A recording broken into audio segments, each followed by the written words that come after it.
Well, hey, everybody. Welcome to class this evening.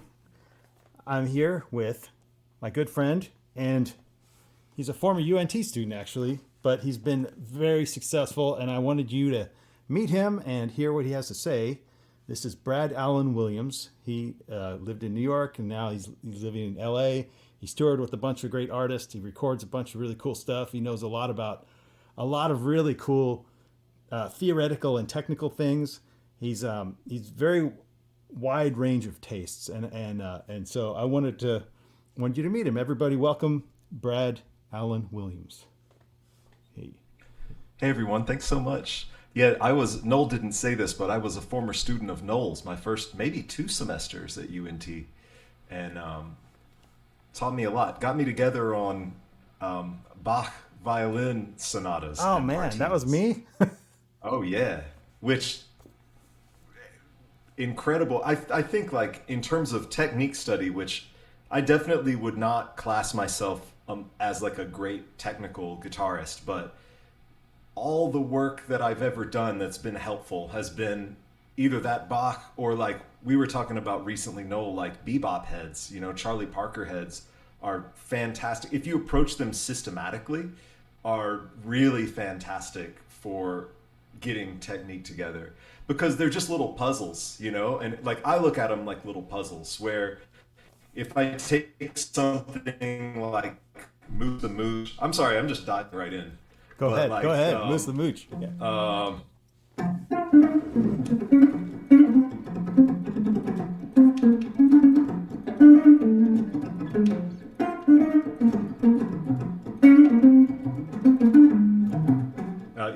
et cetera, et cetera.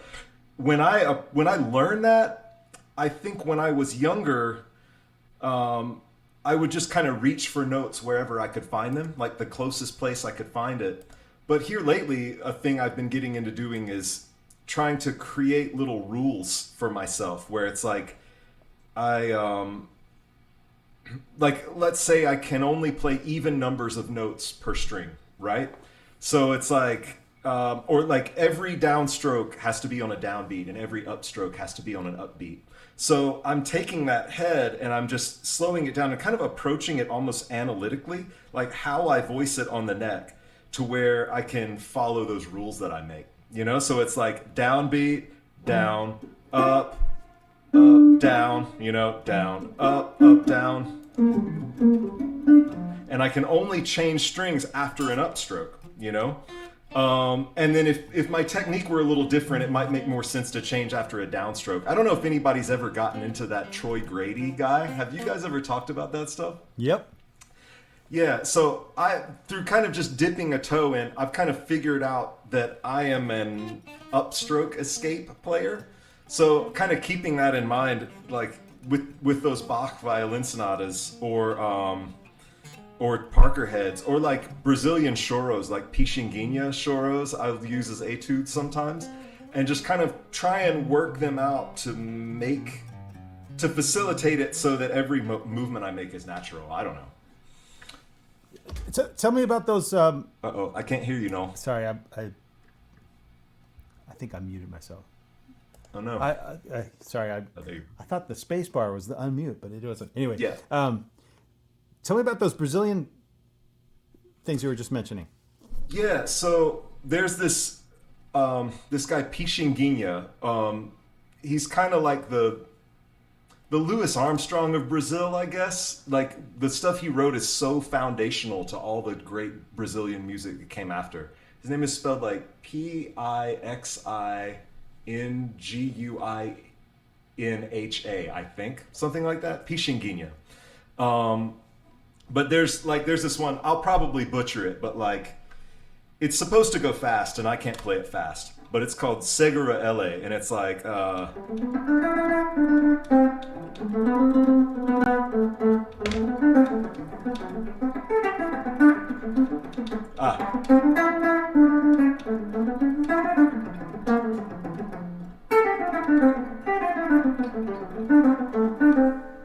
That kind of stuff.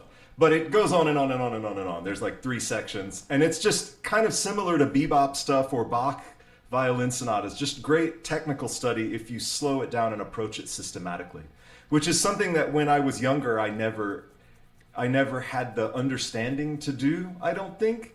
I think everything I did, I like all of us are self-taught fundamentally. Like you can't do this unless you're self-taught to some degree or like self-motivated in your learning. And I think so much like I don't come from a musical family or anything, so I so much of what I did was just kind of ad hoc, kind of figuring out as I went, you know.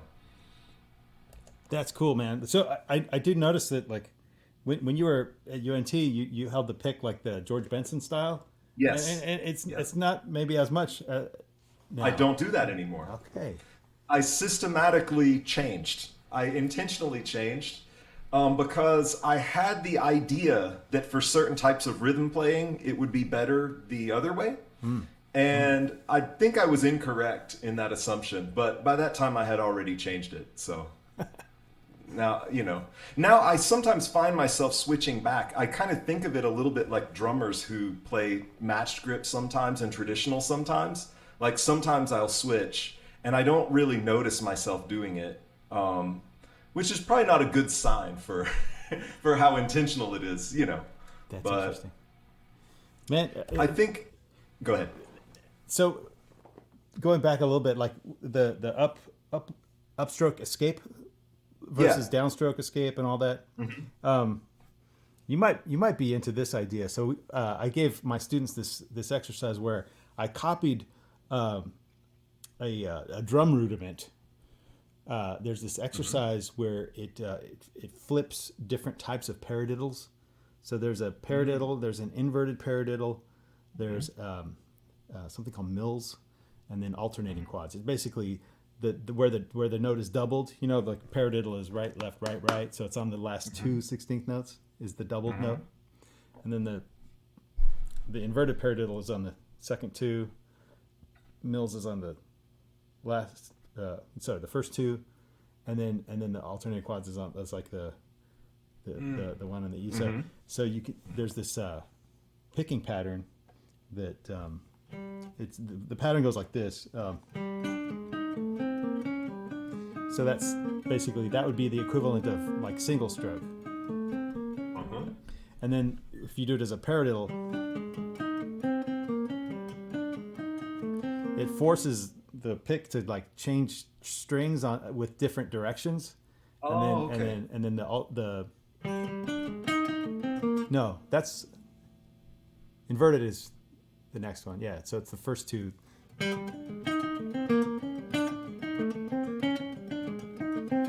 And then the mills is the middle two, I think. Huh. And then anyway, that's interesting that you mentioned like Troy Grady because I got some ideas from that channel too, like about like forcing the issue, like forcing like doing a systematic thing, like you said, to like come up with ways to work on things that you weren't otherwise good at.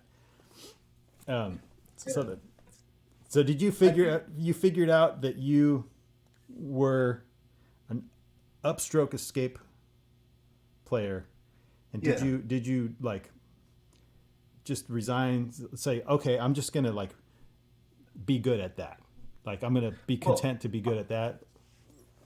I think I want to. I mean, there's no final decision, Yeah. But I think my first thing is, well, I would like to, since this is my natural tendency, I want to actually see if I can approach this systematically and like how much can I learn about this thing that I naturally do, you know? And so that's kind of where I still am. I think in a lot of ways, I'm still very new to working on technique. I know that sounds weird, but I think technique was never a thing that excited me for its own sake. And so it required a little bit of maturity before I could actually become passionate about it, if that makes sense. I think most of my career I've gotten by on having good tone and good taste. And I've never like there are a lot of guitar players who can just play rings around me, And I'm just now in my 40s kind of starting to get curious about why that is, you know, and become interested in really improving. Um, and something actually, it's interesting. You put up a graphic earlier that was, what was it? The ear hand connection, the mind Yeah, hand let connection. me find it here. Yeah, and there was something that struck me about something you said. So, what's the mind hand connection? And you said something about that as far as that is the blank, and I can't remember the blank. Okay, the mind hand connection, I think, is more like the analytical, Mm, or the like, I'm gonna try, you know, okay, here's a flat six dominant in a minor key. okay. I'm now I can incorporate Hungarian minor over that, right? Okay, let me throw you a curveball and see Okay. what you think about this. Maybe the mind hand connection expands in its scope, or maybe this becomes a square because something that I've just recently been delving into that's made massive, almost life-changing dividends for me, and it's got me more excited to work on this aspect than I've been excited about anything in a long time. And that is, God, how do I even describe it? It's maybe this is why we don't talk about it very much because it's so hard to articulate. I heard Hal Galper once describe it as emotional regulation while playing. And this is something that I have never been very successful at doing. Um, but I think if you've ever had that feeling where there's something that's the simplest part ever, but you kind of are trying so hard to play it well that when you listen back to the recording, it doesn't sound natural. It sounds like stiff, or maybe like the time is not as good, and you know your time is good. And the part is simple enough that you know your technique is not interfering with your ability to play in time. But for some reason, you're so in your head as soon as the red light is on, or as soon as you're on a stage, or as soon as somebody walks in the room that you care what they think about how you play, that like everything feels harder than it should. And the results come out not as like below your maximum capacity, like well below. And for me, what I notice is almost the simpler the part, the more I get in my head about it and the worse I perform. You know, and it's in those moments when I can like get out of my head and when I almost get so absorbed in the music that I forget I'm playing. Where it's like you kind of can transcend, or like some people call it a flow state, or some people have various kind of spiritual or metaphysical descriptions of it. But what it really is I think, as Hal Galper would put it, emotional regulation while playing, right? Like your mind, your conscious mind, your thinking mind um, stops being critical in the moment of what you're doing, and you become free to just reach your maximum potential, whatever that is in that moment, you know? And I think it's almost like I think I have always cared very much about music, and I've always wanted to do a good job. I've always wanted to play well, you know, like the best of intentions.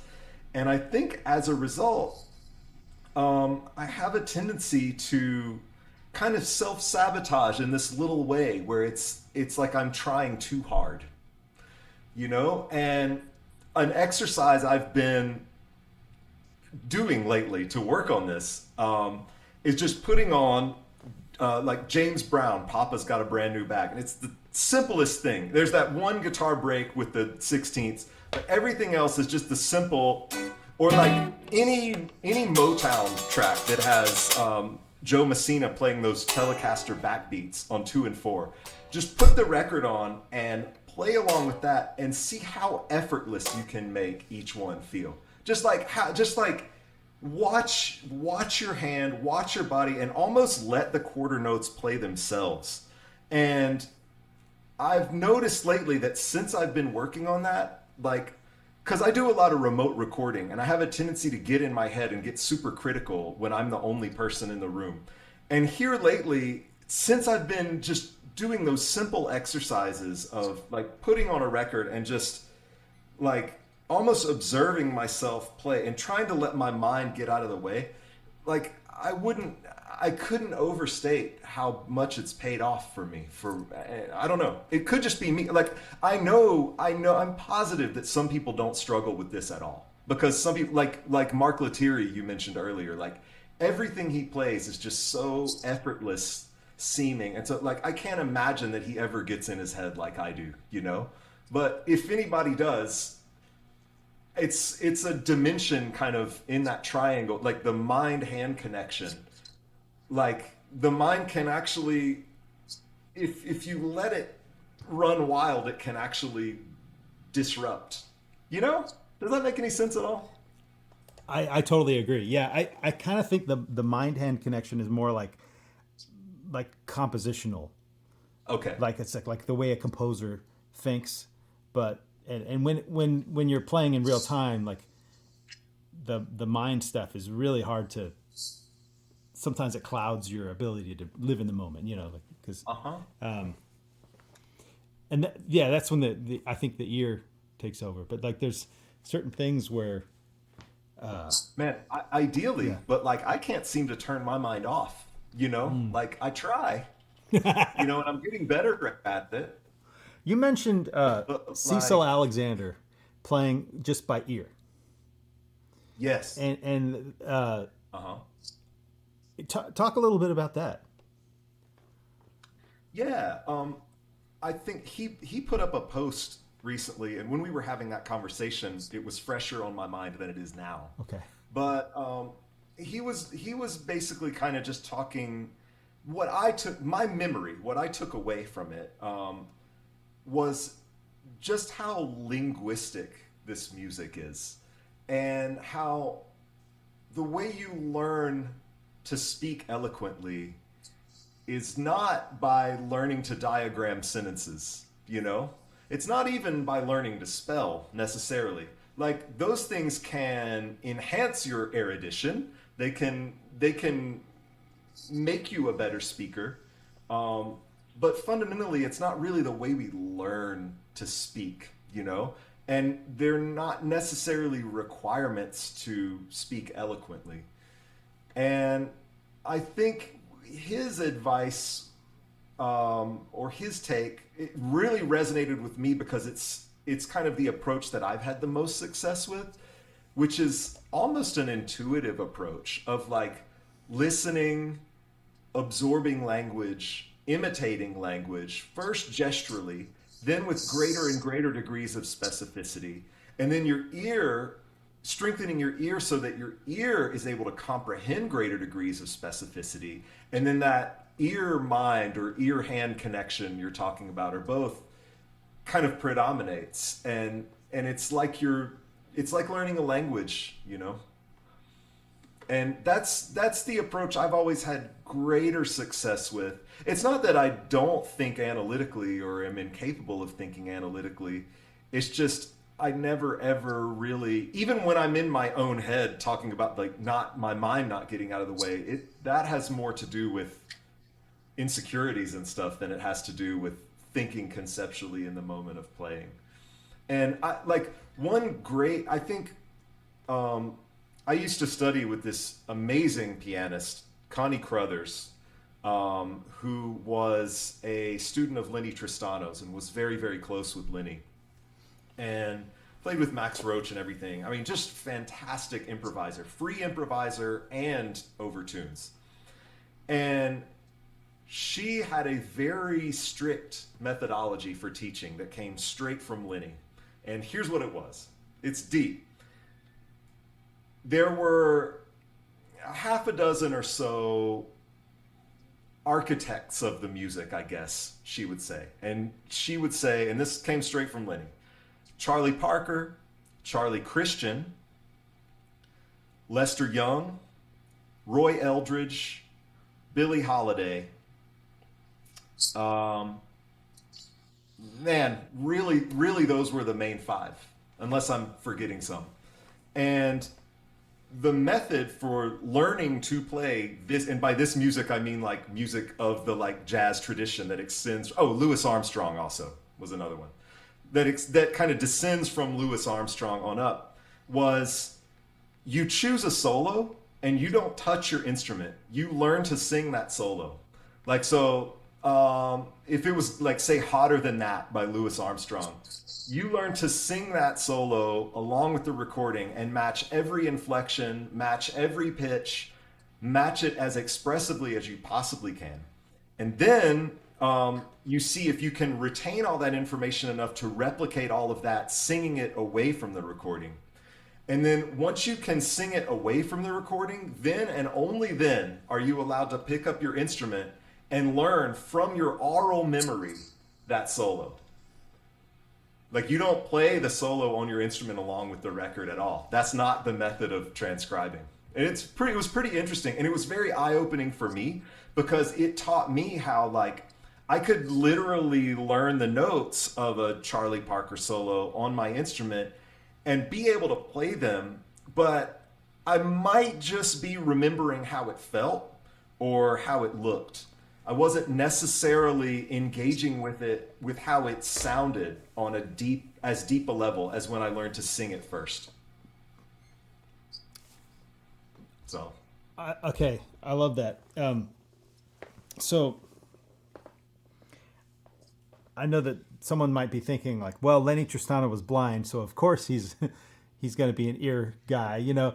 But but yes, there's a lot of truth. Like I've learned a few solos just by ear, and those are the ones I actually retain the most. Like the ones I wrote down first, you know. Like I'm trying to like as I'm playing them, I'm trying to remember what they looked like on the page, and I feel like that visual memory is like the furthest from music in my brain. do you find that with memorization, you like I find it hardest to memorize something if there's a chart. If there's a chart, I'm never memorizing it. But like if there's no chart and I have to pick it up by ear or learn it off of a record, I'll know Yeah. it forever. Yeah, I'm the same way. But it's not. I feel like for my memory, like I'm tapping into the mind. Like I've analyzed it like a certain way. Like oh, Angel Eyes melody is has the five in the melody. You know, so even though I might not remember what it sounds like, it's like hey, let's play Angel Eyes. I'm like I don't remember how that goes, but I remember there's a five involved, and so I'm like Uh-huh. oh yeah, that's right. It goes like that. You know. Interesting.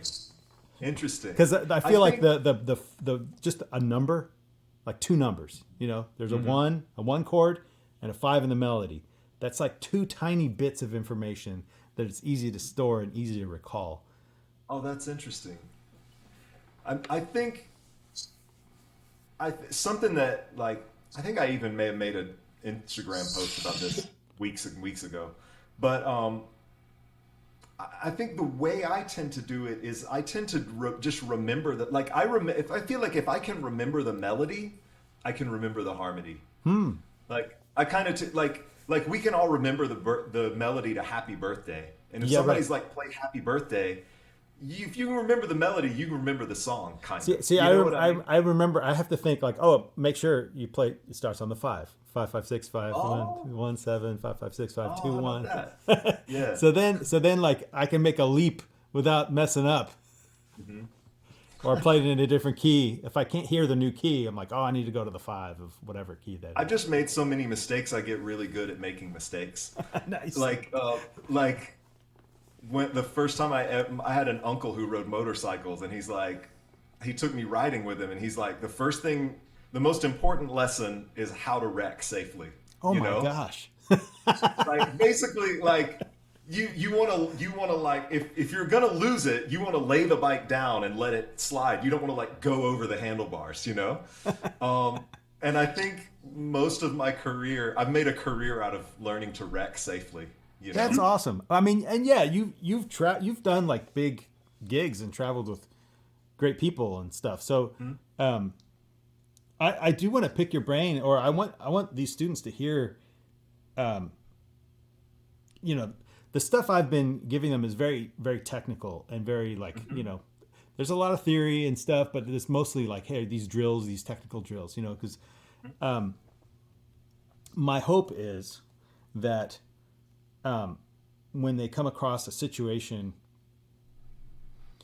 where they have to either read something or learn something or play something by ear, they've got like something already in their hands that they can recall, like, oh, I've done that before. Oh, I've done that before. And it's quicker, right? So you said something interesting that you didn't really do stuff that way. You didn't really learn that way. And I remember when you were a student, you were and don't take this the wrong way. Oh man, I already know. I know who I was. You're not going to offend me. And I have to say though, like I was younger too. It was a while ago. You were a lot of times you were challenging. You were like you would push back a lot. And after I've been teaching there for 26 years now. My best students did that. My best students would push back because they had an idea of like, okay, wait, I want to do things a certain way, and if you're telling me to think of things or do things that I don't want to do, then it's going to get in the way of my progress. Now, which is youthful, incorrect thinking, but it's understandable. Yeah, it's not a necessary. I think property what you're of describing success. is having a point of view, right? Right. Yeah. Now, and I've softened my. You're describing. I'm not as dogmatic as I was as well. Yeah. So,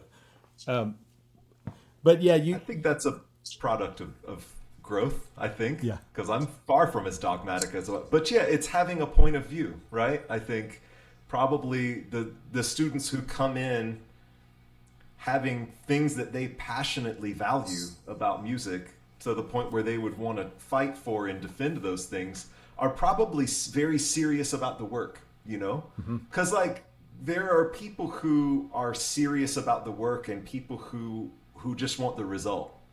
And that's two different things, Like, I think at least to do music professionally is very demanding and it's very hard work. And a lot of times the payoff is very deferred. So you have to truly relish getting in there and doing the work. Like it has to fulfill you, the work itself, I think. The thing about what you mentioned before about how you got progress in your career through your taste and your tone, and I would also add like you have a lot of like music adjacent skills, like the technical skills and the ability to tinker with gear and like build things. And like so Brad, you guys have to know Brad, like that microphone that is in front of him, he built that. Yes. And there's some like every piece of studio gear that I have a question about, he knows everything about it. Like and how many people know how to use a compressor? Like that I know, I can count it on like one hand, like and Brad could tell you in a way that actually makes sense. So he's not only like this like genius like tinkerer, but he can articulate like really complex stuff. Like I sent you guys that Instagram clip where he talked about the side bands, like how to like successfully record a Lydian chord with fuzz. Yeah. It's like that makes perfect sense. So I love that stuff. Like I love that he's like dug into like these sort of mathematical and technical things, and it's actually for a purpose. It actually like it's like for the end goal of like something beautiful to record or making beautiful art. So I hope you guys have some questions for Brad. So like, but yeah, definitely follow his Facebook and Instagram stuff because it's full of like really interesting ideas. And also, you had That's so something nice, to do. Noel. Thank you. Yeah, you had something to do with Bunker Studio Bunker Studio, yeah. I in New built York. that place. Me and four other guys built that Okay. place. I follow Bunker Studios on Instagram. It's fascinating. There'll be like an article on like this one kind of vintage microphone, and I'm like, did Brad write this? Do you I write? did. Okay, so he writes their content. I'm like, he's a masterful educator when it comes to like these beautiful technical things, and like I think I got a lot of encouragement from Brad. Like I built the microphone preamps that you're hearing right now. Like I built those because Brad told me I could. Told me, Well, I think I bought a good it's like soldering. it's a pretty important point, right? Like all of life is interdisciplinary, right? Like I think when I was younger, I would get passionate about electronics or about recording and mixing and producing or writing or Noel probably remembers I had this thing where I was like, oh man, I'm gonna like learn to play drums now. Like when I was at Oh yeah. UNT and like you know and I was always very conflicted by that because these things were interesting to me, but I'm like, man, every hour I spend on these things is an hour I'm not practicing guitar and like, that's wrong. And now I know and I have enough experience to know that like all of those things just radically strengthened me as a guitarist. At least the things that make me employable about, like I may not, if whether or not I might be able to play harmonic minor scales in all the modes faster or whatever if I had focused on only that is an unanswerable question. But I think it's impossible to know how something is going to kind of factor into the patchwork of your skill set until you just go for it. And so, I mean, what's worked for me is anything that you are passionate enough about where you are losing hours doing it, where like you're doing it and then you look up and hours have gone by and you're like, wow, where did that time go? Like you're probably exploring in a productive area for you. And like just learning a bit about mixing, recording and mixing has made me such a better accompanist because I know now how to choose a sound that's likely to work in context. I'm much more sensitive to how is my sound working in context because I've spent time mixing records. I'm much more sensitive of how is this chord voicing supporting this soloist or this vocalist in this moment because I know I've mixed records where somebody was doing something that was not very supportive or where I had to wrestle something I was given, And so that thing that like I thought was taking away time from my guitar playing was actually strengthening it in ways that time spent in the practice room could never do, you know? And same with like even just building the gear, like understanding the technology, becoming attuned to what each piece of gear does and like how I can use that. And like learning other instruments, I really think that all of my favorite rhythm section players play at least a little bit of drums, And like most of my favorite producers can at least function on every rhythm section instrument, just a little bit. It's like, does UNT still, Noel, does UNT still have rhythm section masterclass? Uh, I think they do. Every Yeah. I think they do.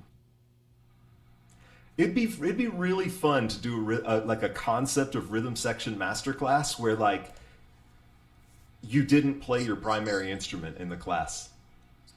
Like for a semester, everyone had to like do their best to become functional. Like the bass player had to like try and get just a little bit of drums together, and the drummer had to try and get just a little bit of bass together, and the guitar and the piano switch or like whatever. And you stay on that kind of secondary instrument for the whole semester, and then everything else about the class is exactly the same. I think it would be massively enriching. That's funny that you said that. So I made a post on Instagram about musicians who hate having to mime to tracks.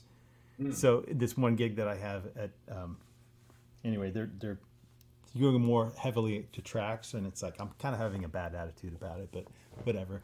And and someone, like, we were talking about it on a break on this one gig, and like, oh, you should see this Alan Jackson, at the American Country Music Awards in 1994. They played the tracks, and the drummer in Rebellion did without sticks. He's just playing without sticks. and then the drummer for Bryan Adams on the video Summer of '69, he's playing traditional grip with both sticks, like looking like a goofball, just like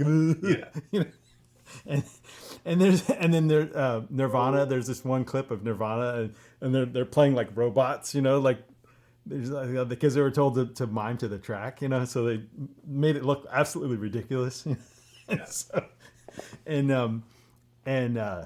there's like another guy in this class who's in a very, very successful band. You probably, I don't think he's here tonight. Actually, he's not here tonight. But yeah, he says when they're asked to to play the track, they all switch instruments. Yeah. And there's this. Apparently, the Muse did it too. On like, okay. Yeah, where the singer's playing drums all goofy and stuff. Anyway, but yes, I didn't mean to digress from your point. But yeah, that's a good point. Like everyone should understand how everything fits, like the whole rhythm section, like fits. I think like you were talking about, me saying I've made a career off of just like tone and taste, and like that the ability to like context, like know what's appropriate when, and like know how to keep the main thing, Mm-hmm. and you'd be surprised. Like, I think I saw some reference the other day, and I don't remember the context, but somebody was saying in an entirely different non-musical context, like, you'd be surprised how far you can get just by getting the easy stuff right. That's amazing. And I think that is so very true in the music business, such as it is. It's like, man, if you just get the easy stuff right, like, it puts you so far ahead of the game, Like, if you show up on time, like wearing the right things, broadly having checked out the music in advance. Like I to this day I'm convinced that like 95% of the gigs I've gotten are just because I have a reputation for actually showing up having learned the music, Like my goal is always, if it's more than one show or maybe two, I'm trying to be off book. Like, I want to show up with all the music memorized. That's my goal. Mainly it's selfish because like I just have more fun playing that way. I have more fun playing when I can look at my bandmates, when I can look at the audience, and I think it looks better on stage, and it's like, man, you'd be surprised how far that gets you if you like, because it really shows someone that they can trust you. If you show up having cared enough to learn their music, like, they'll call you every time. Okay. Teach us how you learn a tune quickly. Okay. The first thing, like, let's say I've got a folder of 10 songs to learn for a gig.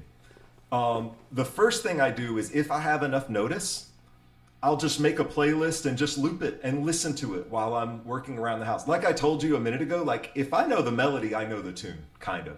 So like, what I want, like, there are so many things you can learn about music or memorize that don't require an instrument at all. Not the least of which is form, right? So it's like, think of like whatever your favorite song was when you were 13 years old. Like, you could probably tell me the form if you thought about it. Like, you could remember, okay, like, there's this intro, it's like 2 bars, and then like, okay, it does a verse and then a chorus and then a verse and then another chorus and then a bridge and then a double chorus out, right? And so like, you don't need an instrument in your hand to learn that.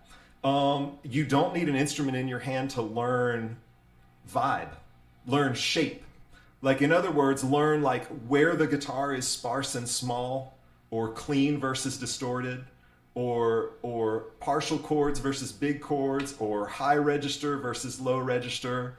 You don't need a guitar in your hand to learn like really, once you're kind of, if you're kind of keeping up with your ear training, you can kind of learn a lot about how the harmony of the song works without an instrument in your hand. I strive to, especially like more basic things. It's like, okay, well, like the verse is a 6-5-1-4, 6-5-1-4 over and over again, and then it goes to this pre-chorus that does like a 2, and then it goes to the chorus and it's 1-5-6-4. Like you can do all of that without an instrument in your hand. And you can have the melody in your ear without an instrument in your hand. So like that's the first thing I do. And honestly, once I've kind of spent some time living with the music that way, once I pick up my instrument, it's really just confirming what I already know.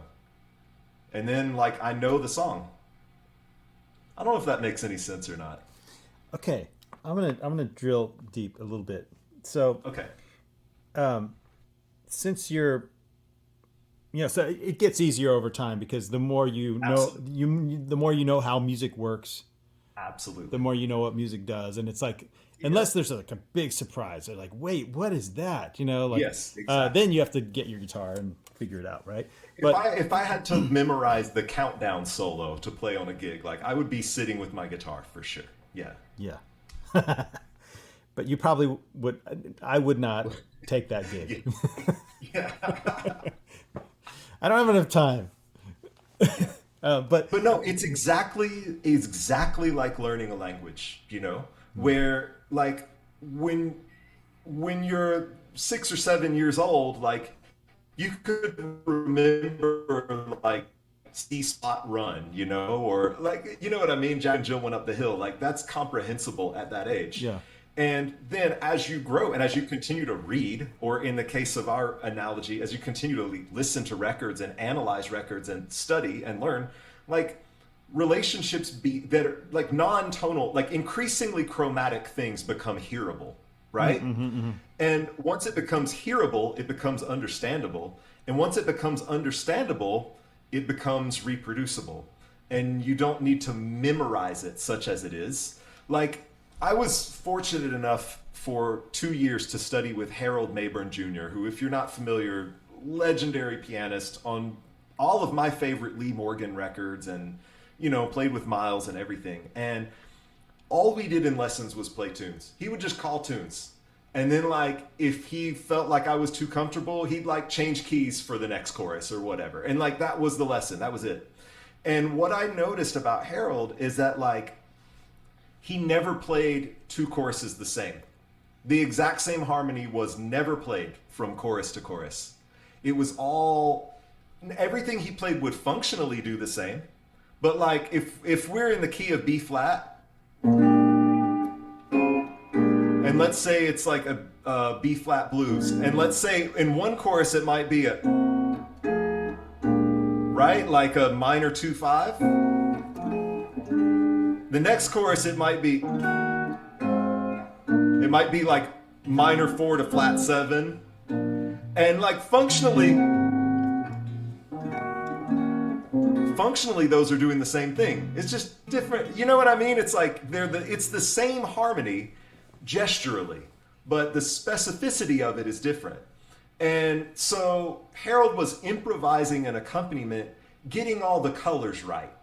But what he was doing is what I call retelling the story in his own words. He didn't memorize it like a speech. He learned the story. What happens? What happens in this song? It's like, well, we've got a tonic, and then we've got a color that's broadly minor 4. Mm-hmm. And like that broadly minor 4 could be that, or it could be that, or it could be that. Like broadly, these are all minor 4, and so it's what it is you're not memorizing the chords by name, you're memorizing the sound. And I think that's fundamentally how I learn music quickly, is that I learn the sound. And that's what ear training is for, And even if you don't approach ear training systematically, learning songs is ear training, or learning tunes or whatever is ear training. So transcribing is ear training. So the fact that you've done enough analysis to where you can theoretically justify that all those are related to the minor 4. Like, I guess those are all chords in melodic minor, for example, like E flat melodic minor, right? That's in E flat melodic minor. That's it, or Or that, if you want to truly make it melodic minor. Yeah. like I guess everyone's got their own way of like sizing up those big picture concepts and distilling it into like a I guess a thought experiment becomes this thing that then blooms to these options, right? Did you think of it like that, or what do you have an analytical label for that particular device? I would say This would be a mind-hand coordination kind of thing. Like, yeah, right. That's tricky. I think, yes, okay, I have one that I will give you. But first I'll say most of the analysis that I've done has been in service of strengthening my intuition. I think what I'm kind of realizing as we're talking right now is that I operate extremely intuitively, actually. And I'm very, very interested in the analytical side and in the intellect of music. But when I'm learning or improvising or playing or even writing, composing, it's all very intuitive for me. Like, I think that's it. But the handle I would give you is that I think a light bulb came on for me when I realized how many things are truly just 1-4-5. Like, just decorations or kind of recontextualizations of 1, 4, and 5, right? Like, so for instance, the classic like 2-5-1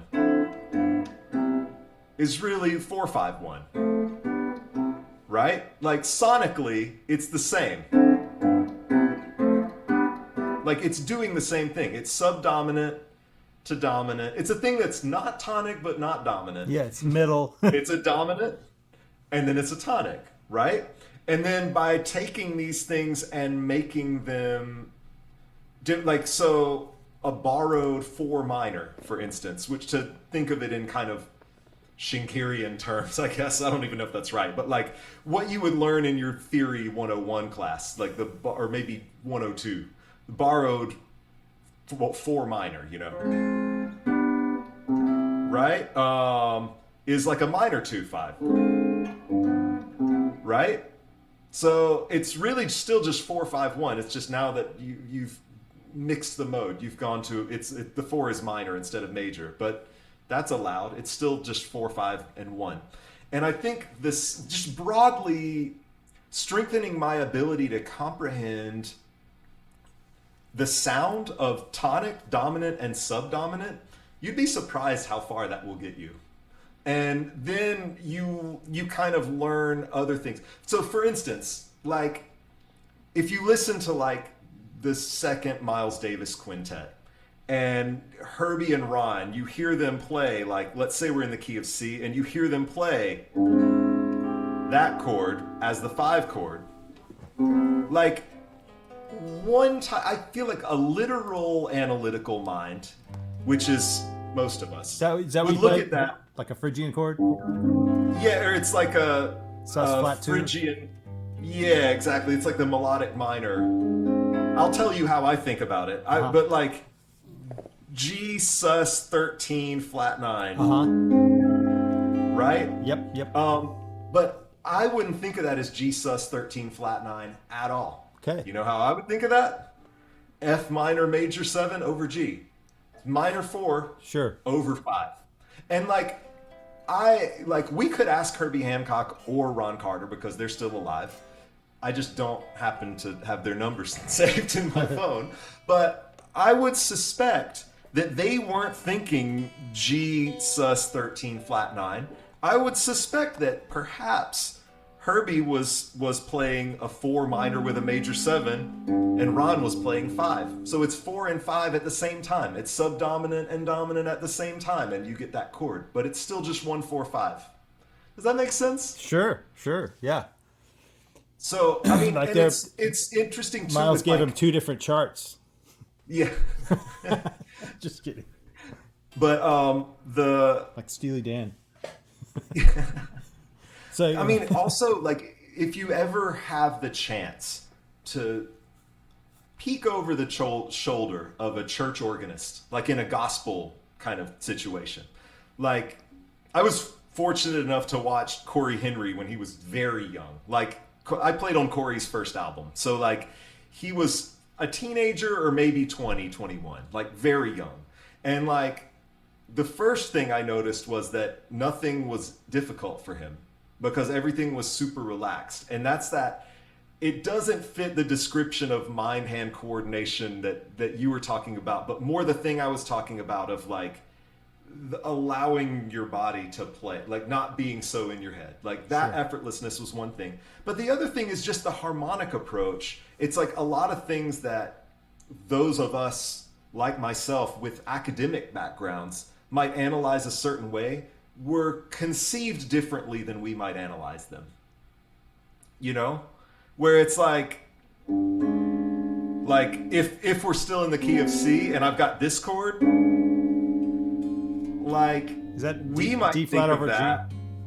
yeah, D flat over G, right? Or we might think of it as like it's something someone might play if the chord symbol said G alt, you know? Who is John Galt? Yeah, exactly.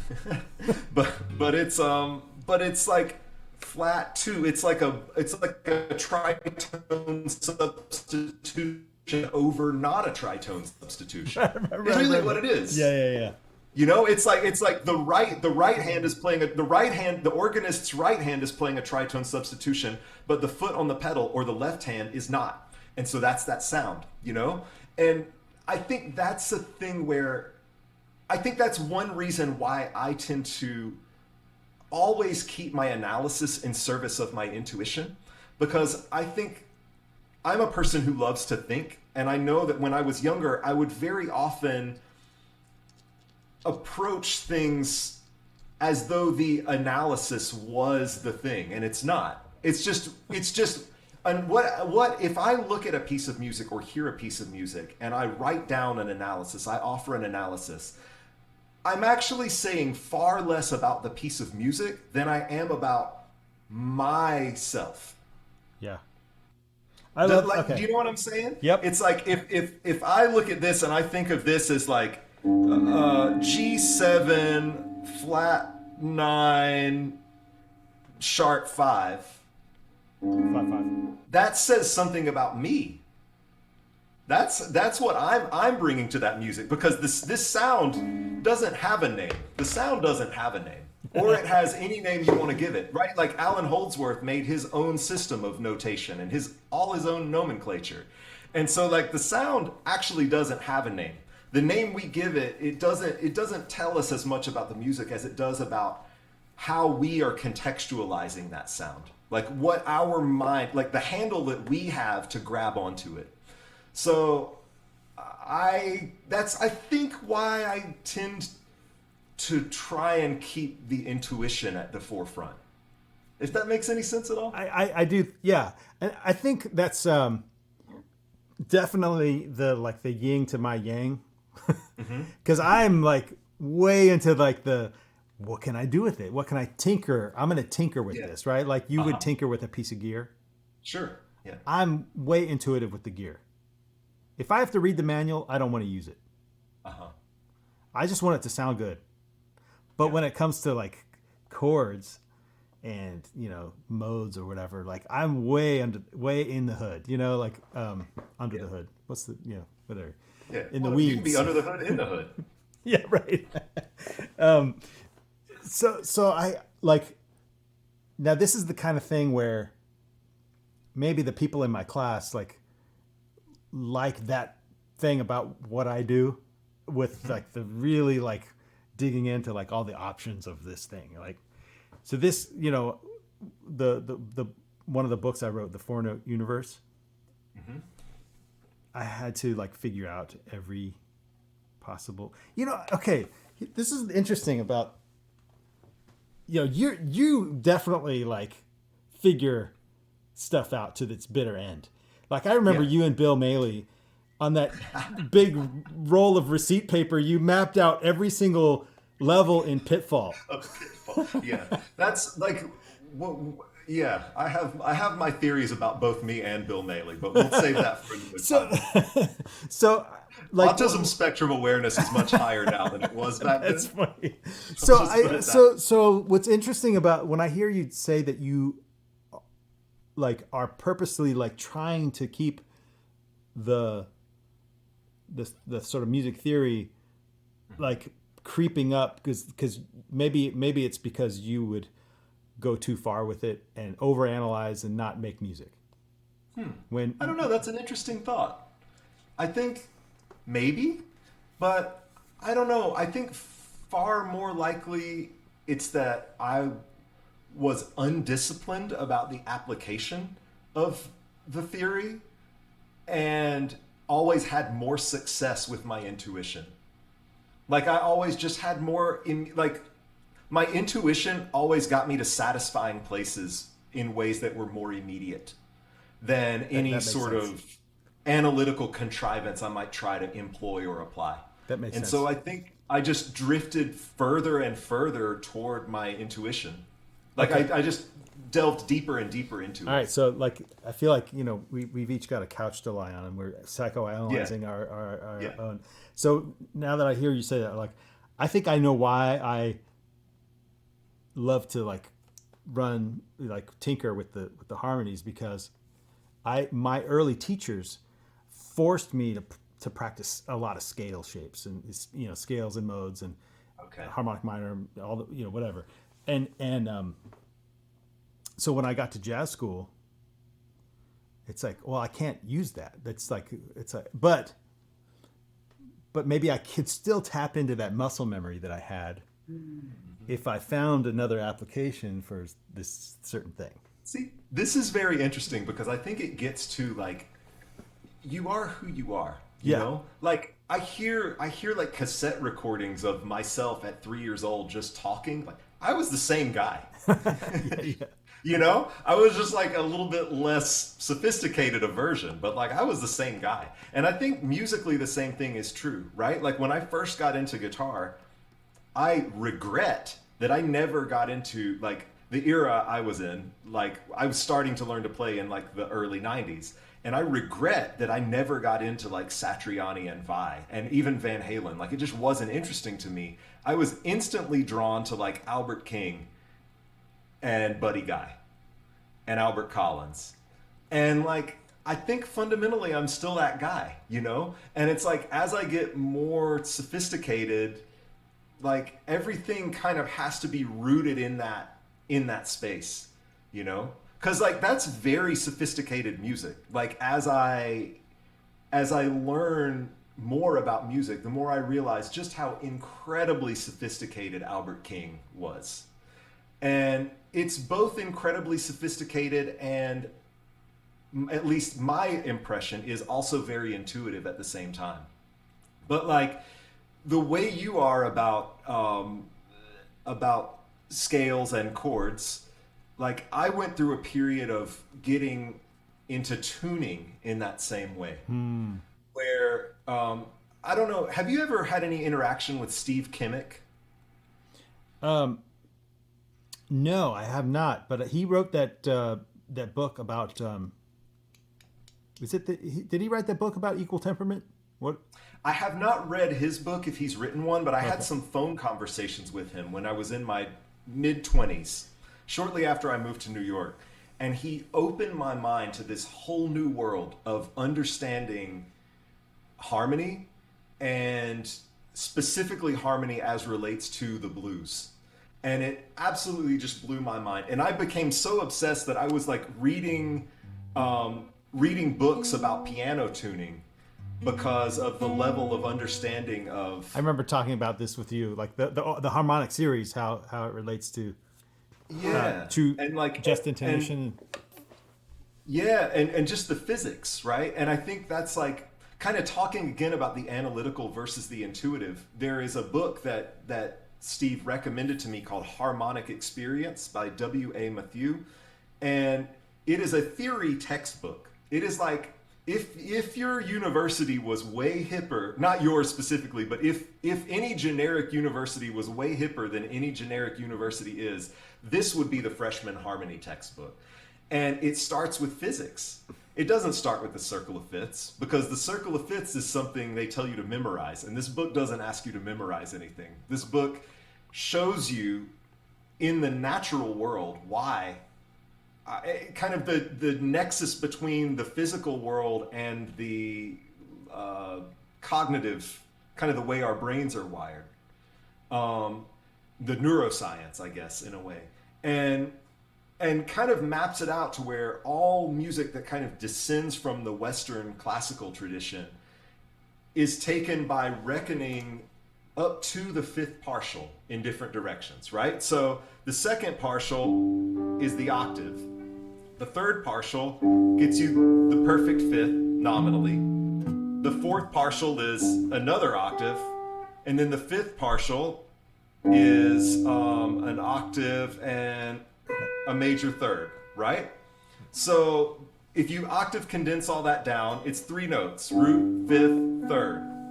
And so we can take the fifth above the fifth and get the second, or we could take the fifth below the root and get the fourth, right? And then we can take the third below the root and get the lowered sixth. And so basically, by taking just the third partial and the fifth partial, we can get all 12 notes of the chromatic scale relative to any one fundamental. And there are in some cases, multiple ways to get there, but there are sort of physics rationalizations for why. Like, we don't get the sharp fourth by going an additional fifth above the second. We get it by going, let's see if I can remember. Okay, we get it by going, I can't remember. Anyway, Is it they're all third partial above the second, or no, we don't get it as the third partial above the second. That's the interesting thing. We get it as the fifth partial below the flat seventh, and we get the flat seventh. Oh yeah, it's this sixth, the fifth below the root, the fifth below the fifth below the root. Well, wait a minute. And then You get third. That's the one, Right. But in Europe, they didn't do that. That's not how it was conceived. Really? Okay. Yeah. It all comes, except like Debussy was doing overtone chords. But like, if we're talking about tonal harmony, like from Bach through Brahms, I see. You know what I mean? Okay. It's all taking, so let's see. If I were to go a fifth below and then another fifth below that, I get the flat seven, right? So like, basically, if I take the third partial below, basically if I make the tonic the third partial of a note, I get the fourth. And if I make the fourth the third partial of the note, I get the flat seven. And then if I make the flat seven the fifth partial of a note, that's where I get my sharp four from. All right. So the backwards partials, right?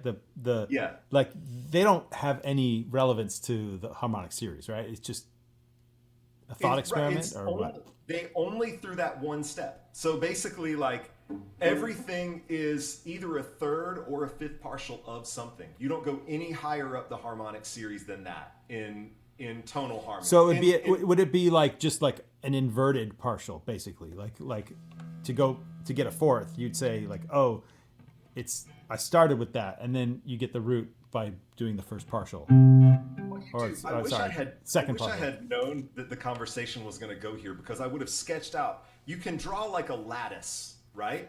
Where, like, let's say if we're in the key of C, you take C in the middle, and then you go the third partial.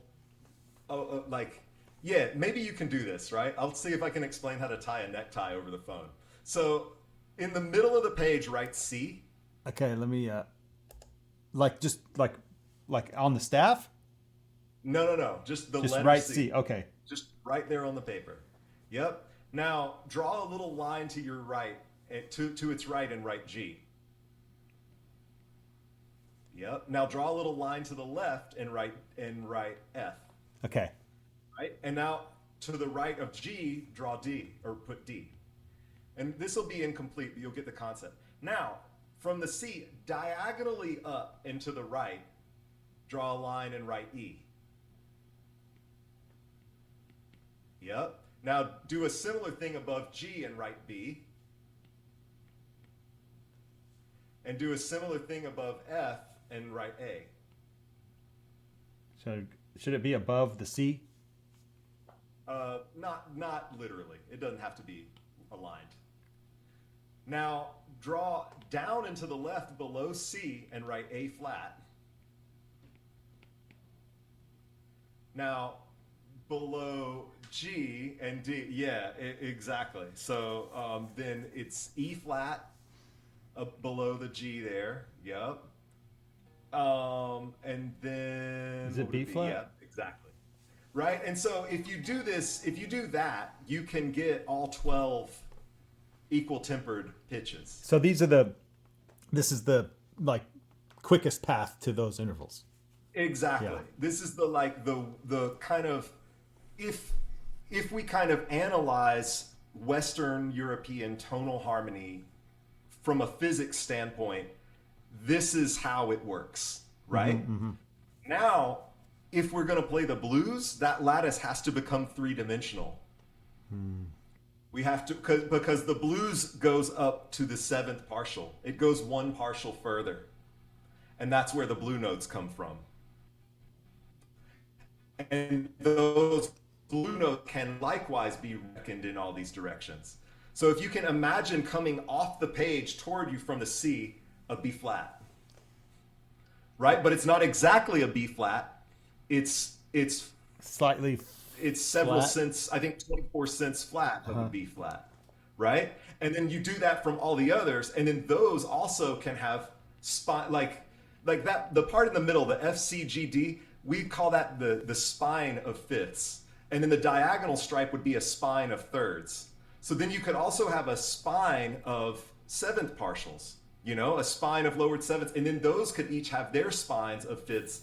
And so I think, and I'm not going to try and contend that anybody was approaching this from an analytical mindset. But it confirmed the intuition. Right. If you think of Duke Ellington and Charles Mingus and Billy Strayhorn and how seamlessly the blues was integrated with Western European concepts of tonal harmony in incredibly sophisticated ways, my contention would be that whether intuitive or analytical or some of both, like this nexus, like the fact that the blues is backward compatible with Western European tonal harmony, you know? And the fact that blue notes are tunable consonances. Blue notes are not just notes that are in between. It's not something that's slightly flat. It's a tunable consonance just as sure as a major third or a perfect fifth is. And that's where my passion for analysis took me, more so than like chord scale theory, if that makes sense. Sure. I dig it. So that's the yeah, I know you've looked under the hood. You're not just the I knew this about you. You definitely dive deep into stuff. I'm a curious person. Yeah. Right? Yeah. Hey, can I when you played this chord, this D flat over G, right? Yeah. I immediately think about how I was able to discover new things not intuitively. I'm like, hey, what happens if I invert it? You know. So this one is in my book. It's like it would be like this chord. This is a D flat major triad with a sharp 4. I call it the Jetsons chord. Like meet George like Jetson.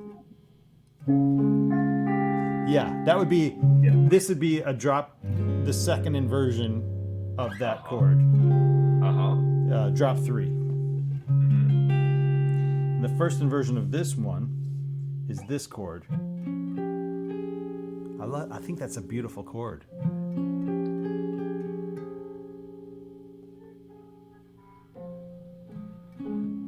It's so it's from F. It's 1. It's flat 6. It's second, and then a minor third. Yeah. And then the next inversion is that chord there, the G over D flat. And then the next inversion is this one. It's an A flat major 13 sus 4.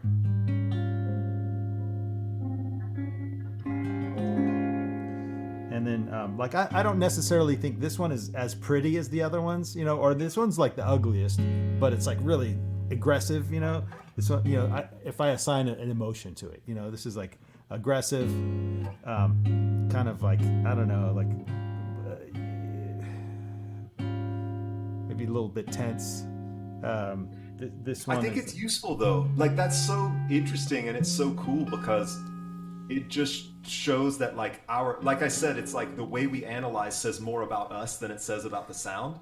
And like what that is it's a path toward our own way, like that's your way into discovering that beautiful new harmony. And like my pathway in would take me somewhere else that might or might not be equally cool and equally valid, and like, that's why everyone's unique, like yeah, we're all snowflakes.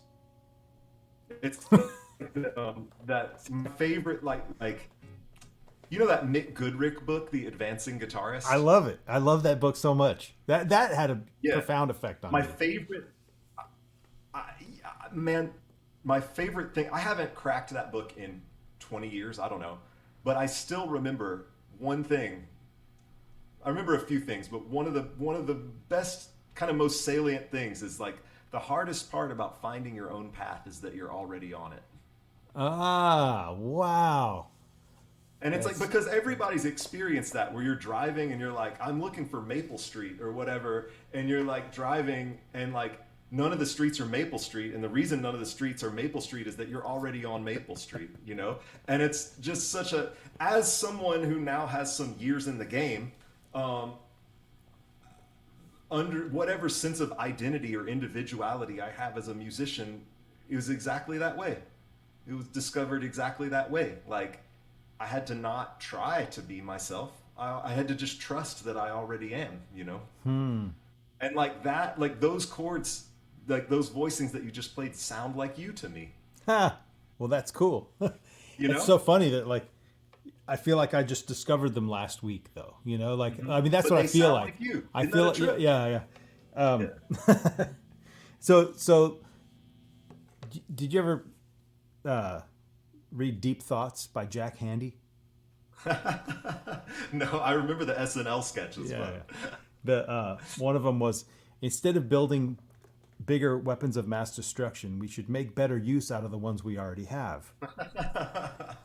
So I think about like how can I use this stuff? Like what do I already have in my arsenal that I can put to use with this thing? Like and how I can do the same thing,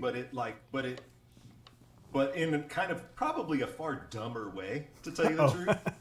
But it's like, okay, like, I mean, just for the dumbest example, like, I know this chord voicing for a D major or for a C major 7. Well, now it's also a voicing for A minor 9 or what, you know what I mean? Like that Totally, kind of yeah. stuff. Or like F major 7 sharp 11, F major 9 sharp 11, Yes. Did you ever It's go just like that. systematically? Just like, I wonder what it sounds like with this. I wonder what it sounds like with this. Yeah. Oh, Well, for sure. Yeah.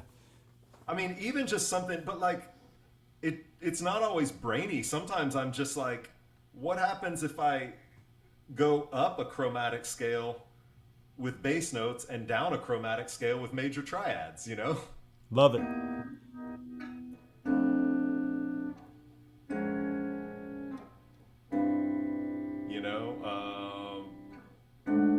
Whatever. That's awesome. Like those kind of like I can find new sounds that way. Like I don't necessarily have to know what they're called. I can just be like, oh wow, what is this? You know. Sometimes like the polychords, the slash chords, I don't always think too much more deeply. It's all context dependent, right? Like if I'm in the key of C and and somebody says play E over F, like I hear that as the 5 chord 13, like a G13 flat 9, right? But if it were totally divorced from that context, it might just be E over F, you know? You got a little quieter all of a sudden. Oh, it is. That's still quiet. A little bit. Is he quiet to anyone else? Oh, anyway. So E over F, huh? In the key of C. Yeah, I mean, when I hear that as a 5 chord. I hear that as G13 flat 9. Sure. Okay, I get that. Yeah. So so my the weapons of mass destruction analogy, like the scales that I already played, I would be like, okay, how can I mash those two together? Like if it's that to that, I can play, harmonic major over both of those, right? So then I can play all my stuff that I've got, so whatever.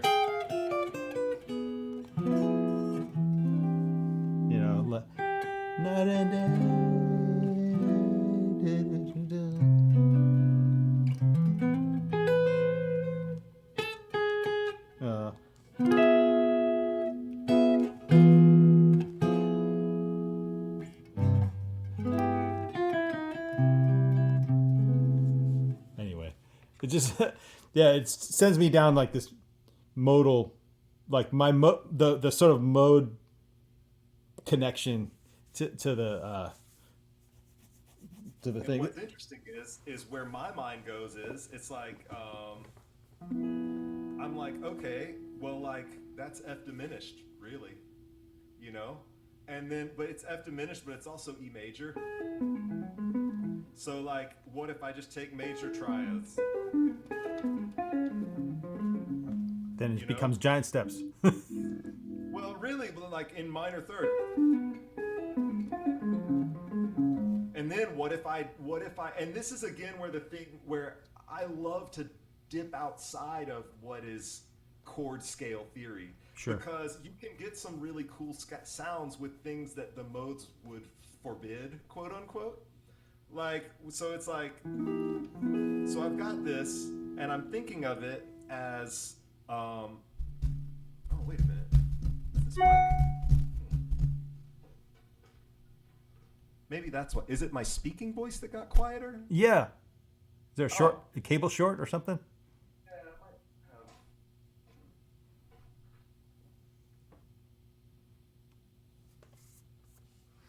By the way, guys, I don't mean to completely dominate all the questions. If you guys have any questions, please feel free to chime in, okay? Are we back? Yeah. Okay.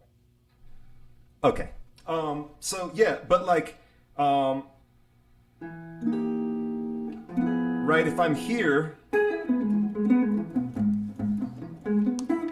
what if I made that a pentatonic scale instead of a major triad? Okay, that's so not in the diminished scale. So he's playing E. So So he did this chord E over F. Yeah. And then he's as a thought experiment, right? Yeah.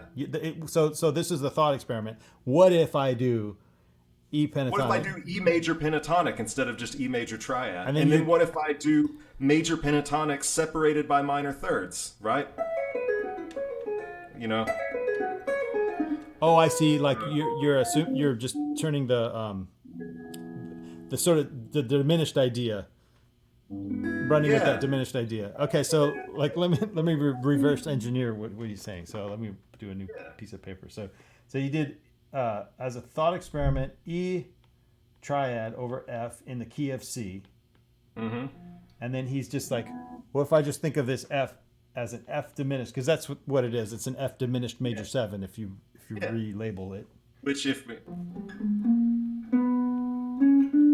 you know, So you're gonna see, like, what if I do an E major pentatonic and then a well, G let's start pentatonic? here. Let's start here. Okay. Let's say that diminished scale, that F whole half diminished scale, Uh huh. contains four major triads. It contains E major triad, G major triad, B flat major triad, and D flat major triad. So, like, those are all like legal. But if I weren't thinking about it modally, if I weren't thinking about a scale at all, I might just be thinking, wow, this sounds like these four major things that are all a minor, each a minor third apart. And so let me just play major pentatonic language. And if I'm like, my kind of unifying theory of improvising is that, like, if you can hear it, it's legal. You know, like, if you're not just playing random things, like, if you're hearing it as a melody that you're improvising, the chord or scale is almost irrelevant. It's like if your ear understands the harmony and you've got a concept of what you want, what sound you want to create over that harmony, and you're doing it intentionally, it's legal, you know? Have you done this? Do you do this already, or is this a new idea that you just came up with? This specific exercise? Yeah. No, no, no, Um, no, not the exercise, but like these four pentatonic scales, which are technically Yeah, no, forbidden. I've never done that before. But Okay. it's just like, but it's a sound I can imagine. Can I put it in a looper pedal and see? Because Yeah. this is my process. Like, as soon as I come up Yeah. with an idea like this, like, I'm like, Uh, I call it a thought experiment, right? So when you say if you can hear it, you can do it, but like, I can't hear it yet. I want to hear what it sounds like, uh, and then if I yeah. like it, then I'll put it in my bag. I'll work on it, but Yep. like the whole idea of, like, if I have to, like, hear it first, um, then I'm only going to be stuck with stuff that I've already heard before. I Mm-hmm. think Mm. when it's like this new thing that was derived, I guess, somewhat technically, theoretically, like, what if I did this? Of course it's like not, strictly modal or whatever, but it's like, hey, what if I defy it But I and mean, play? the nuance I might add to that is context provides infinite possibilities, right? Like, you may have never played an E major pentatonic over an F diminished before, but you know what E major pentatonic sounds like. And so if you're in the moment, you might be able to. So think about language like this, right? Some of those notes aren't in the diminished scale, Sounds but it great. sounds cool. Yeah.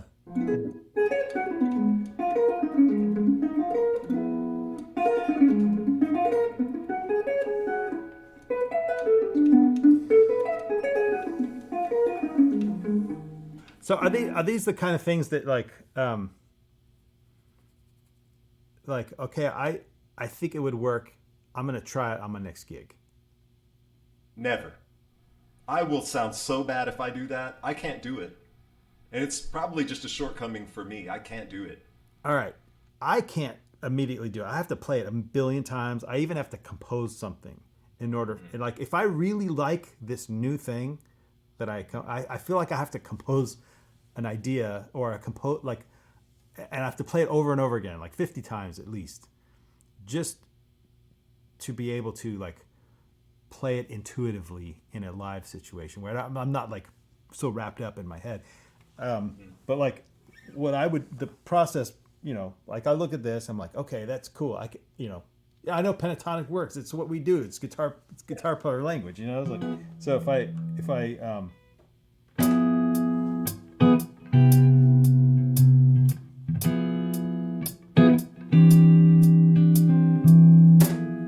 so that's just like, if it's to C,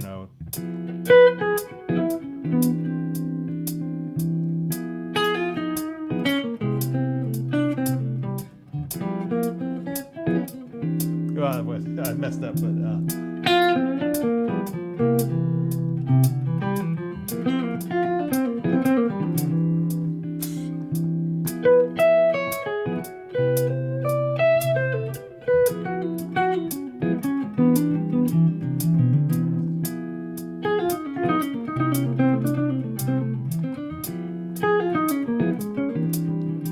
I mean, I kind of like it. Like it's, but if that's all I did, I would mess up on a gig. Yeah. Oh, yeah. I have I to mean, like, I look at it like this, right? Like, have you ever had an important phone call, or maybe there was like a phone call where maybe you were going to ask somebody out, or maybe you had to negotiate for more money. There was some kind do of you like emotional anyone from stakes. school? Yeah. How about Billy? Billy, I'll But give you a like grown up. the more, at least for me, if I have one of those conversations, the more I plan out the conversation in my head, the worse the call is going to go.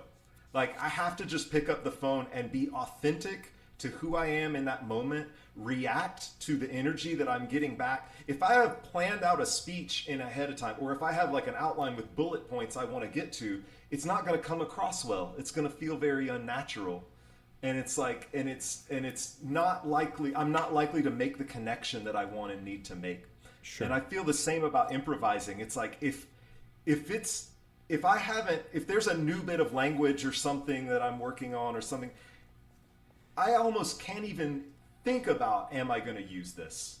Like it has to be study for the sake of curiosity only, and maybe then it becomes part of me. And if it becomes part of me, and then it comes out in a moment, then great. And if it doesn't, that's also fine, because learning for its own sake is just fine, as opposed to learning for application. But like the minute I think that I'm going to learn this thing and then apply it, I'm sunk, you know? And like I'm not saying that's true for anybody but me. I just know that's what I've learned about what has led to satisfying music making for me and successful music making in terms of audience response or getting called back for the gig. That's what I can't have any agenda. If I go in with any agenda of like what I want to play, I will fall flat on my face every time. That is interesting. Yeah. So this whole like concept. Hmm. What if you have someone say, "Well, why?" Okay, so you just learn it for its own sake, and it's like beauty for the for what Yeah. purpose? Nothing. I was curious what it would sound like, and now I know. Okay. All right. I mean, same reason why any of us might read a nonfiction book, you know? Like if I picked up a book about structural engineering, I have no need to then go and build a bridge, you know? Like I just wanted to know. I was just curious. Yeah. And like that's okay. So, what if interesting. Okay. But you do have some great pentatonic language in your bones. Yeah, I think I've Yeah. worked out some stuff. Like man, I am not too proud to say that I've learned licks and made up licks and memorized Of course. licks. Like Yeah. it's great because it's language. Yeah. It's like, and it's the same with speaking. It's like my dad has all these hilarious old country sayings that he uses. And it's like it's his bag, you Yeah. know? Yeah. You know, Well, like I'm still like I'm having a hard time letting go of the fact that you'll never use this. Like, but I might, but you, but it'll just have to be natural. yeah, okay. So, and you just have to like let your intuition decide if that's gonna happen. I think so. And I mean, I can obviously influence well, I'll put it this way. If I mess around with this later and it's really fascinating to me and really cool, then like you can bet that it will come out. Okay. I just But you have I to just have practice. to You have let to it practice happen. it That's first, right? Like, yeah, of course. okay. I mean, unless I can hear it already, Yeah, yeah. which like I think I could hear the E. Uh, right.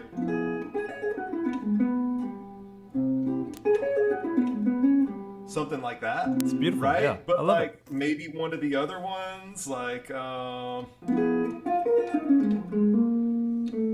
you know, I don't know. I Yeah. don't know, or Yeah, like at this stage, I get it. It's like it's more like technical as opposed to intuitive, right? kind of, yeah, But like when I listen to it, it's like, oh, this idea has potential to be like a really sure, cool line, yeah. and And but so what I might do is then compose a line. yes, that's what I was saying. Like I Yeah, composing a line that then yeah. becomes part of your vocabulary. One thing that is may or may not be interesting, and it may or may not be different, but like I would very seldom put on a backing track and kind of just play along and explore the concept improvisationally. I think I would actually, just away from any kind of backing, try to work out a line. Like actually just write a lick, almost just like compose a lick that gets me through that resolution. And then if that sounds cool, maybe compose another one. And to me that's always been more fruitful for me as far as getting the sound of something in my ear than actually like starting with improvisation. I weirdly like I feel like I'm more empowered to be a stronger improviser if I on a new concept like this, if I were to take it and compose something kind of first. Not compose, but like work out something. Like just work out a little lick. Kind Hmm. of like I just did that one thing. Sure, I just like working out a lick. that's cool. I And like same over tunes. Like I feel like with bebop, it's like rather than just kind of like maybe I'll try put on a backing track or something and try to like improvise, but I also would take some time and kind of out of time like okay, if I'm in B flat blues and I want a lick that kind of does a tritone sub into the four, I might sit down and be like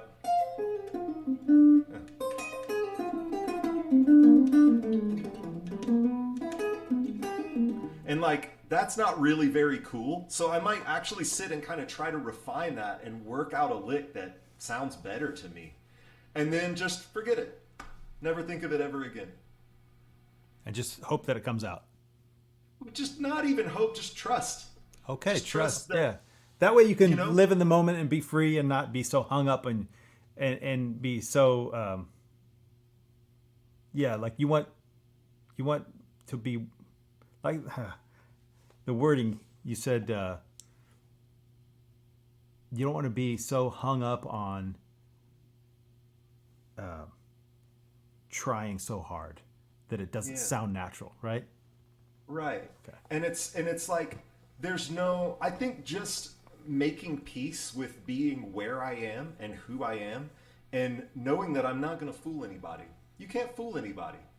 Like, like if I don't have a grasp of that sound and how to play a line that gets me through that sound, like nothing I do is gonna fool anyone. Like I've got to just like learn the sound. And the way I learn the sound, like one of my best kind of tools or strategies is just like working out language. Not even really thinking about analytically what's happening, just more like kind of trying to invent lines that have the sound that I like. And then that's it, you know?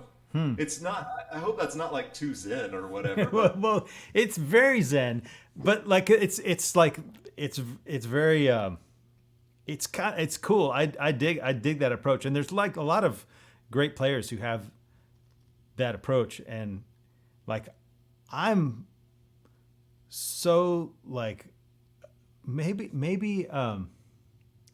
maybe I'm so scared to accidentally compose something that sounds like someone else's tune that I have to reverse engineer it to purposely mess it up. oh, Like there's this one lick that I got from Stan Getz. It goes like this. Um,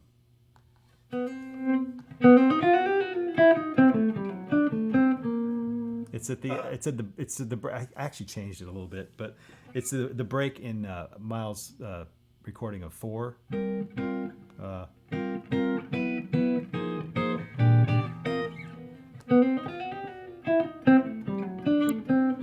so he's doing it in E flat, right? Yeah. 6,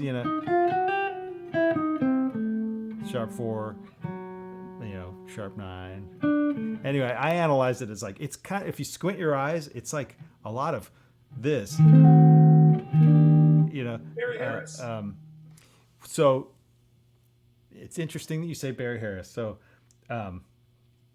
Barry Harris is like an 8-note version of 3 7-note things. Like, so I would say I like to finger apart one of the 7-note versions, and that would be like the 6th mode of harmonic minor, right? So I'm thinking it's borrowed from G harmonic minor. So it's E flat major in the key of G harmonic minor. So my scale brain says it's E flat Lydian sharp 9. So that then with my looper pedal, I would say, hey, I wonder what that lick sounds like in something else that's related to G harmonic minor. Say, I don't know, C minor 6. Like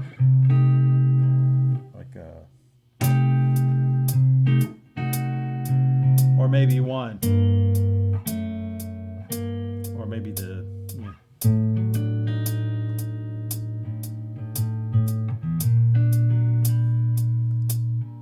or maybe the 5.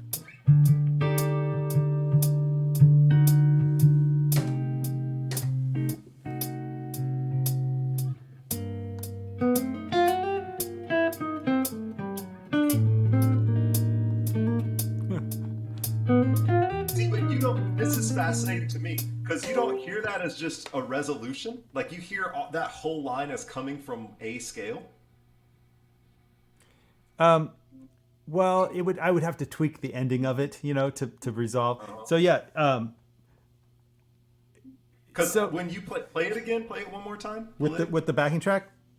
No, just Okay. the lick.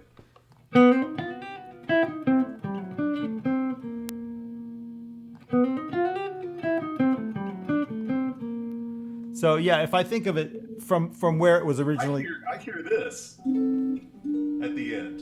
Oh, that's interesting. Yeah. Well, what's interesting is this is like a once removed from this. It's just literally Barry Harris stuff to me. Like that's when I hear that, that's the way my mind and like I guess my individual set of experiences and my listening leads me. And it's also gospel organ stuff. It's kind of back to that thing where it's like you tonicize things with a diminished chord beforehand. Yeah, or Bach. I would say it's from Bach. Like tension resolution in G minor. Yeah.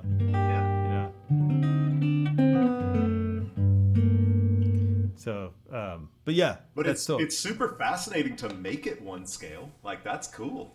Right. Yeah. It started as a thought experiment, and then it became like, oh, it's something I can hear, it's something I can use, or whatever. So I mean, I guess all my students who are here are like, I think it's refreshing to see both approaches, and hopefully the thing you get out of it is like, it's what you do that makes you a better player.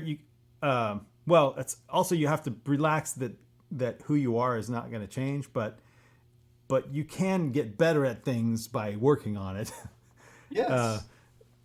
I've had a couple of students that when I tell them to practice certain things or scales or whatever, they'd say, "Oh, I just want to feel it, man." And I'm like, "Why are you even here? Like, why are you even like studying?" Like, learning empowers you to feel it. Yeah, it expands the range of things that you can feel. Like, ultimately, I agree with them. I just want to feel it. But like, what I quickly noticed is that my just feeling it was very limited until I started studying more. Like the number of things I could just feel were very small, and the the number of lenses through which I could view those things was small. Yeah. Is it that? Was it Lester Young? Someone was sitting in and he was messing up, and Lester Young stops him. He's like, I don't actually know if it was Lester Young. I think it was Lester Young. He's like, what are you doing, man? You're playing a bunch of wrong notes. And he goes, oh, I'm just playing what I feel. And he goes, well, feel something in B flat. Yeah. My high school band director, anytime somebody messed up, he'd stop the band and say, who played that harmony? That's awesome. Yeah. Any of you guys have any questions for Brad? Yeah, sorry, I'm just monopolizing. Yeah, it seems like there's like two different modes of thinking. There's like the exploration mode, and then there's like the performance brain. In my undergrad, I talked about. Well, I didn't talk about. My teacher would talk a lot about like the Zen stuff and like just being in the moment and actually trying to like transcend and hear the band from above, and don't listen to yourself, but just listen to kind of where you fit into it, but not you, but Yeah. I was curious what I mean, it seems like that's what you're talking about quite a bit. What is your approach when you get out to a recording or on stage? And, I mean, are you just completely just listening to everything, or do you, maybe you could talk about that, because I'd like to hear it. Yeah. Great question. So, I was lucky enough to study with Mulgrew Miller also for 2 years. And like the number one thing he talked about was listening. And if you're like, well, what do you mean listening? Do you mean like listening to recordings, or like recording to yourself and listening back to yourself, or like listening to your bandmates while you're playing? Like the answer was yes. It's like everything was listening. And I think we very briefly touched on it way earlier, but like the ability to put yourself in context will afford you so many opportunities. I can't overstate the importance of, and it is a learned skill. It's like, it feels like an instinct at this point to me, but it is really a learned skill, is being able to put yourself in the context of the band while it's happening. And I think it's a skill you can work on. And one thing that I like to challenge myself to do, and was very helpful for me, is like, if I'm comping behind someone, I have to think with the mentality of like, you have to be able to stop the band at any point, and I ought to be able to sing back to you what that soloist just played. Ideally, like, I would be able to tell you what the drummer was doing too, whether he was on his right side cymbal or her left side cymbal or on hi-hat. Like, just, and I think that comes to, like you were saying, not only listening to yourself, but listening to make the music sound good. Think of yourself as like not a person playing guitar, but like as one part of this whole thing that's happening. And I think it really makes you, one thing that just, I hope it's not too immodest to say, like, whatever, I can solo or improvise or whatever, but one thing that people comment on a lot when they play with me is that like they think I can accompany pretty well, And I think the secret to being a good accompanist is just being in dialogue with the person you're accompanying. It sounds so obvious, but like if you're just playing chords in time, you're playing along, you're not accompanying. You have to be able to, like, let's say it's a vocalist or a soloist, like a saxophone player. You have to be able to, it's like an empathetic sort of dynamic where it's like, what does this person need from me in terms of support right now? Like, if a vocalist is way in her high register, or a trumpet player is way in their high register, and that they have to be putting out a lot of sound in order to play in that register. In order to get that note out, they've got to be putting out a lot of sound. You need to support that by putting out a lot of sound too. Not too much, but enough that they feel supported and they don't feel like they're hanging out there, If they're playing super sheets of sound, a lot of busy, maybe the best thing you can do for the music is to create space. Maybe the very best thing you can do is give them more space in which to operate, which might up to and including laying out entirely, you know? Or if they're playing super melodically and phrasing in such a way that they're inviting you in as an accompanist, like listen to the phrase they're playing and respond, create a little melody with the top note of your voicing that like kind of answers what they're doing, like. And also in terms of like the sound you're putting out, the sound that's coming out of your amp or off your instrument, like how does that work? Like if I'm playing in an organ trio, my concept of sound is going to be radically different than if I'm playing with piano, upright bass, and drums.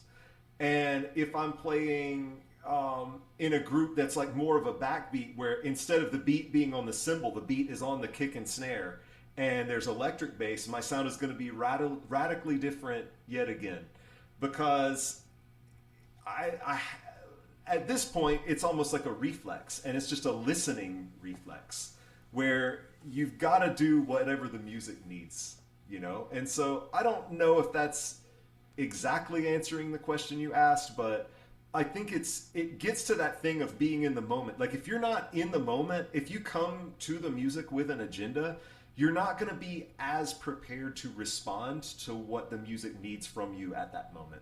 So I guess that's my thing. It's just coming at the music with enough openness that you're able to read the room, so to speak, you know? Like instead of like walking into a party and like acting the same way you would have acted in another context, like you walk in and you see what the vibe is, you know. It's like, oh, this is more of a chill vibe. I'm not going to walk in and just start talking really loud, or do you know what I mean? It's like it's the same kind of thing, reading the room. Quincy Jones used to say, you gotta leave enough space for God to walk in the room, you know. And that was his way of saying, I believe, if you come into it with too many preconceptions, you're actually frustrating whatever inspiration might want to happen in that moment. I don't know. That's awesome. Yeah, thank you. It's great. Yeah. Appreciate it.